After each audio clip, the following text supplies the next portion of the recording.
nationwide, coast to coast, CRN Digital Talk Radio. I'm Michael Horn. Coming up at the half hour, Handicapper's Corner. Should be an interesting Handicapper's Corner, ladies and gentlemen.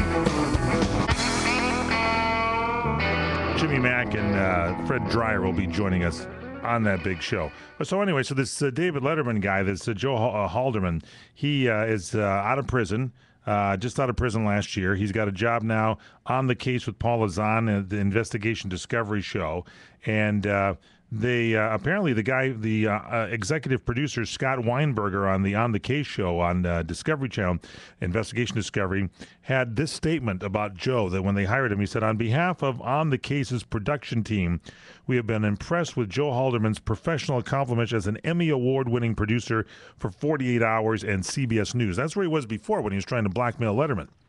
He threatened that if he didn't get money, $2 million from Letterman, he was going to tell stories about, Dave's shenanigans and things. So anyway, the network had prior approval. They brought Halderman on as a regular producer for On the Case, and we are confident that Halderman will make significant contributions to the success of our award-winning investigative news magazine. So let's hope they don't regret the move. What if he, finds out some news about Paula Zahn? Wouldn't you like to hear some tidbits there? Huh? It would certainly be interesting to find out what's out there. Yeah, definitely it would be. Load up People Magazine and all those different tabloids. The voice of our producer, Eric O. I know nothing about him. He may know some things about me, but he has so far not tried to extort money from me. All right, now we got, here's a guy that apparently there's a virtual sword that some guy paid $16,000 for, a virtual sword. This comes to us from NBC News in the Bay Area, and we're kind of asking, who would pay for virtual tools to grow a better virtual garden or to slay a virtual dragon? It's kind of nuts, $16,000 worth. Apparently, a man in China recently spent $16,000 for a virtual sword on a game that has not even been released yet. The game is called Age of Wulin, W-U-L-I-N, Age of Wulin.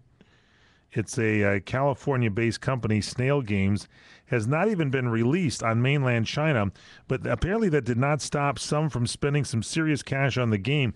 The game apparently is kind of a role-playing one that is set in ancient China, and it's got a massively multiplayer online role-playing game. They're better known as Morbs, M-M-O-R-P-G-S. Have you heard of this game? I have not, but I know what an MMORPG is. What are they? What does that mean? Can you say it on the air? It is a massive multiplayer online role-playing game. Thank you.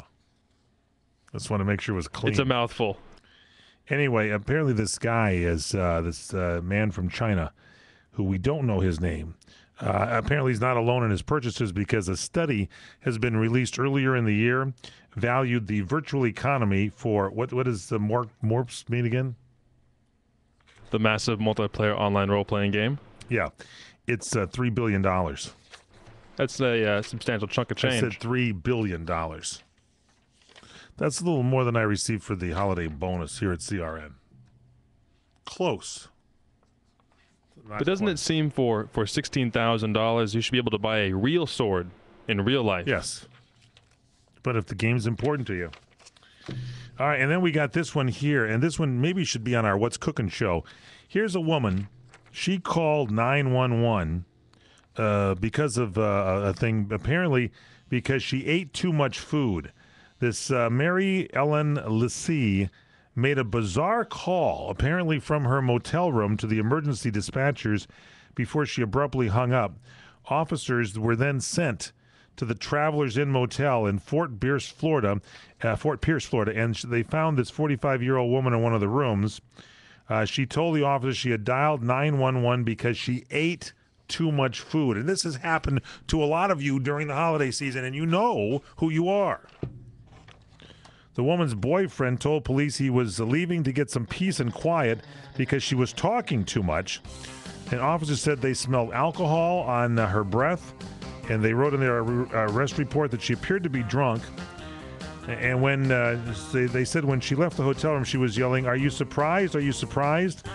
The officers asked her to write a statement, and she wrote, "My name is Mary Ellen Lissy. I have beaten. I believe in God, and He forgives me. I may joke, but I do not do crack. I will not for as long as I live." Then the officers asked Lissy to swear to the statement, and when she refused, they arrested her on charges of misuse of 911 and disorderly conduct. Maybe it was some kind of like onions or something. That can give you, some real problems. But I don't know if it prompts a 911 call. Maybe she thought she was going to explode. We'll be back on CRN. Handicapper's Corner coming up. Don't go away. Hey, listen up, everybody. What could be better than a